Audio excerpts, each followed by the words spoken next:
Again welcome. आज के video में पढ़ेंगे हम फर्टिलाइजेशन। हमने पढ़ा था कि ओवम रिलीज होता है, स्पर्म रिलीज होता है। तो ये समय भी आ गया दोनों का मिलन का।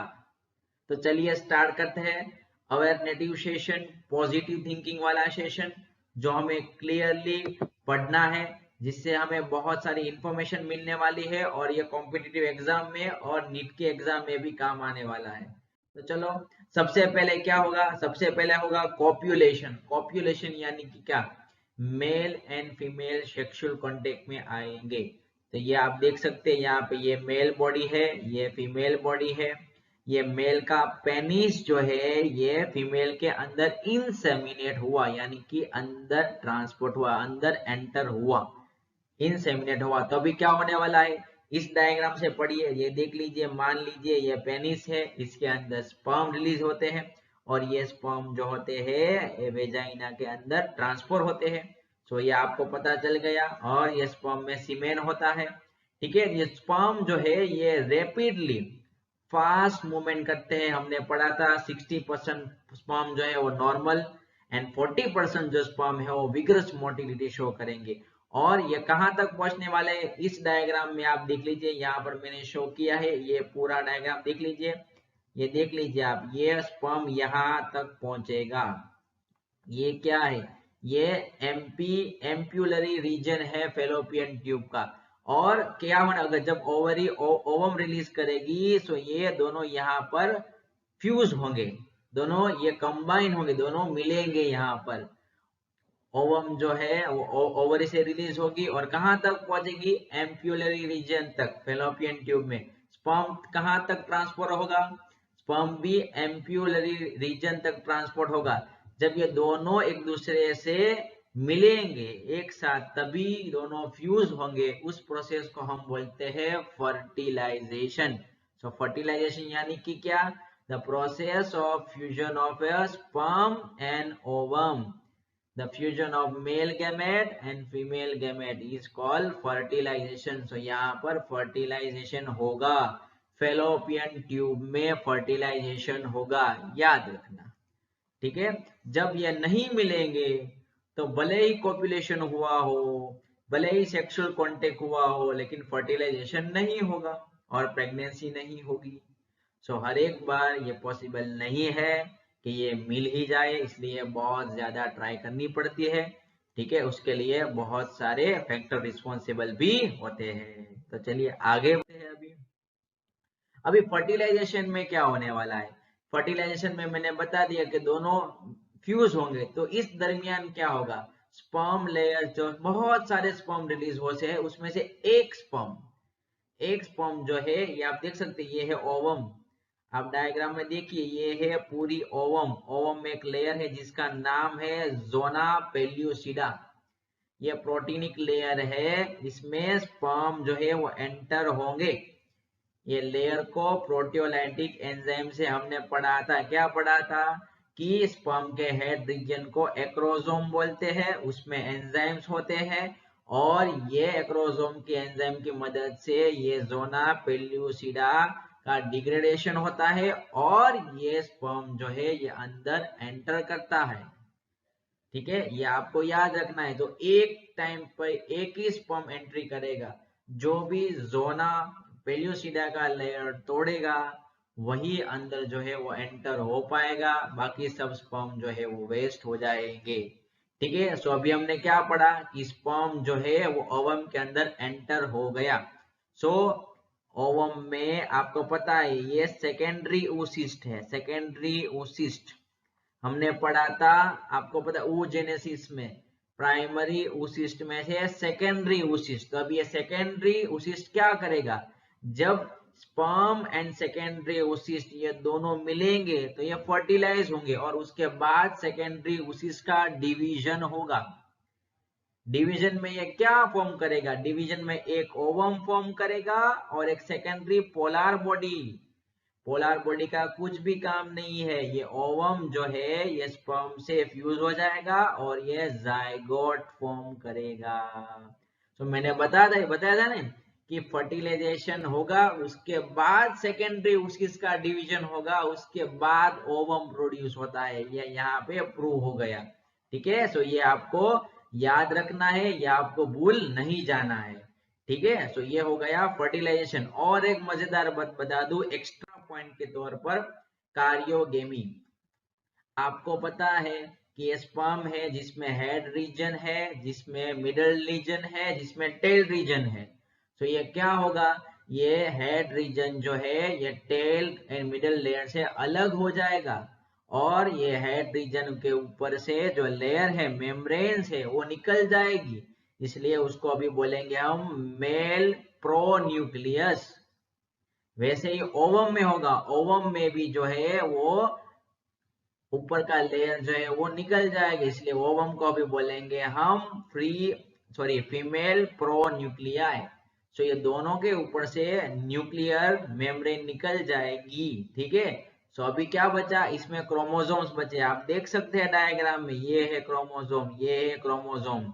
इसमें 23 है, इसमें भी 23 है। ठीक है, ये आपको याद रखना है, दोनों हैप्लॉइड है, ये भी आपको याद रखने हैं। तो अभी क्या होगा, ये क्रोमोसोम जो है वो फ्यूज होंगे। मेल गैमेट के क्रोमोसोम एंड फीमेल गैमेट के क्रोमोसोम फ्यूज हो गए, तभी बनेगा जायगोट टू हैंड। तो यहाँ पे मैंने क्या आपको एक्सप्लेन किया, यहाँ पे मैंने डिटेल में ये एक्सप्लेन किया कि ये क्रोमोसोम का फ्यूजन हुआ, इसलिए इसको बोलते हैं हम कार्योगेमी। ये आपको याद रखना है। और इस प्रोसेस से फॉर्म होता है जायगोट। ये फर्टिलाइजेशन प्रोसेस यहाँ पे कंप्लीट हो गया। तो यहाँ पे 2n जायगोट जो है वो फॉर्म हुआ। कहां पर हुआ, फेलोपियन ट्यूब में हुआ, ये आपको याद रखना है। चलो, तो अभी जायगोट फॉर्म हुआ, कैसे पता चलेगा कि ये जायगोट में से बेबी बॉय या बेबी गर्ल का बर्थ होगा।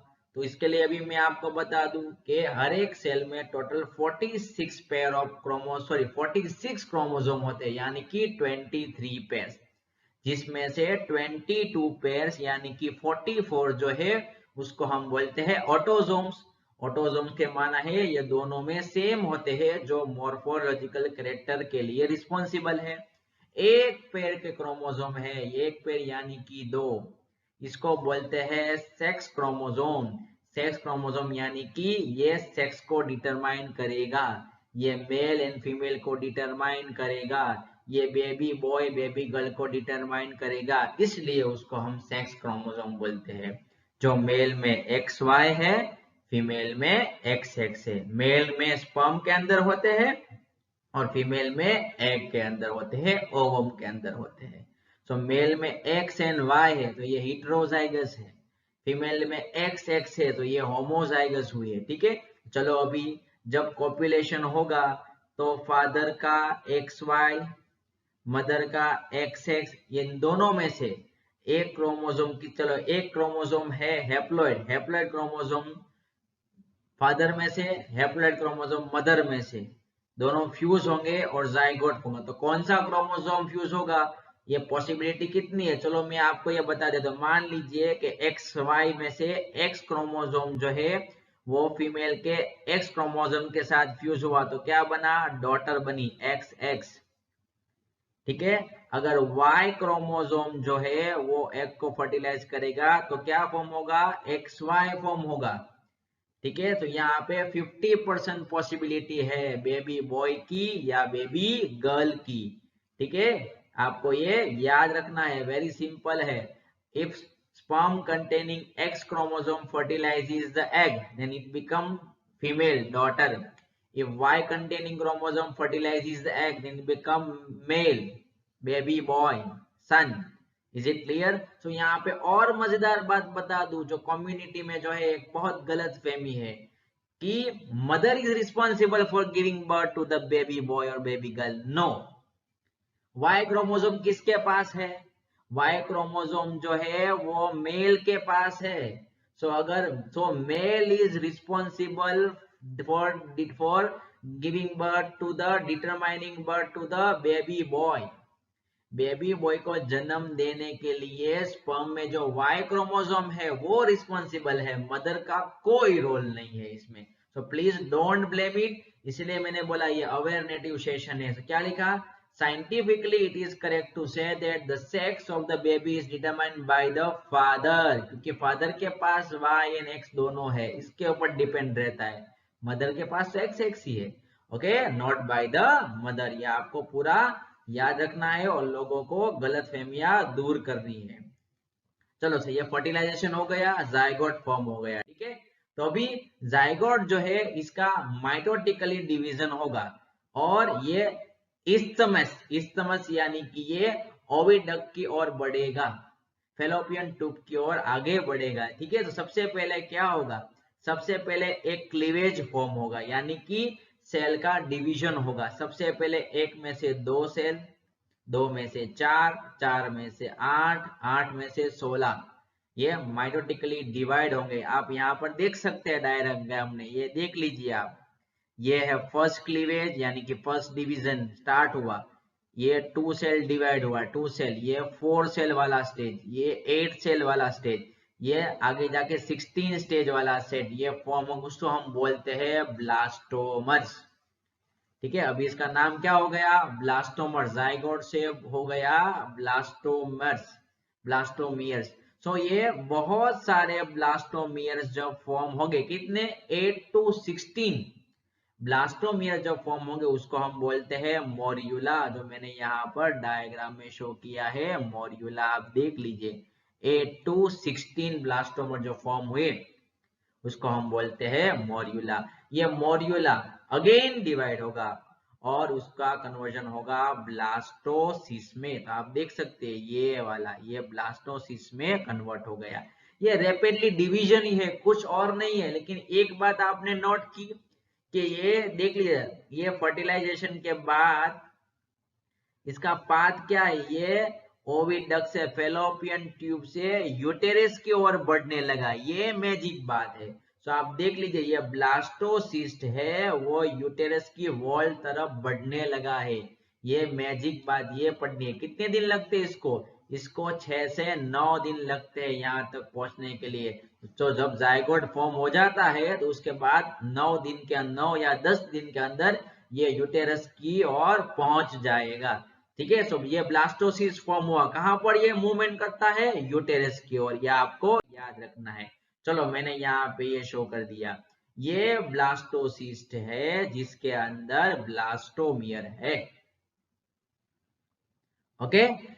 उसका ऊपर का लेयर फॉर्म होगा जिसको हम बोलते हैं ट्रोपोप्लास्ट, और इनर, ये ट्रोपोप्लास्ट इनर से कनेक्ट होगा इनर सेल मास से, ठीक है। सो ये पूरा ट्रोपोप्लास्ट जो है ये यूटेरस की वॉल, यूटेरस के अंदर की वॉल का नाम क्या है, एंडोमेट्रियम है, उसके साथ अटैच हो जाएगा। अभी इसको बोलेंगे हम एम्ब्रियो। अगेन ये डिवाइड होगा जिससे एम्ब्रियो जो है ये फॉर्म होगा, ठीक है। सो ये आपको पूरा याद रखना है। सो ये क्या हुआ, ट्रोपोप्लास्ट, ब्लास्टोमियर, ब्लास्टोसिस्ट, ये यूटेरस की वॉल में अटैच हो गया, ये आपको याद रखना है, ठीक है। चलो ये अटैच हो गया, अभी क्या होने वाला है, ये यहाँ पे रैपिडली डिवाइड होगा और ये ब्लास्टोसिस को पूरा कवर कर लेगा, okay.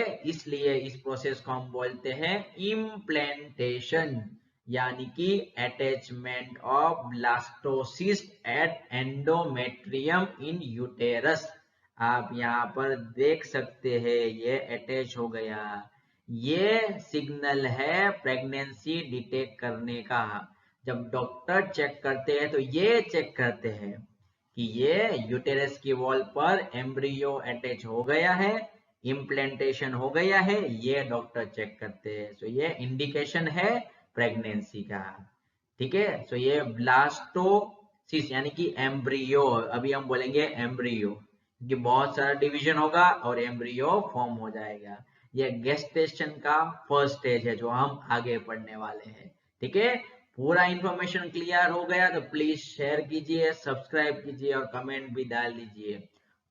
Two-way growth is very, very important. Thank you very much for watching this video.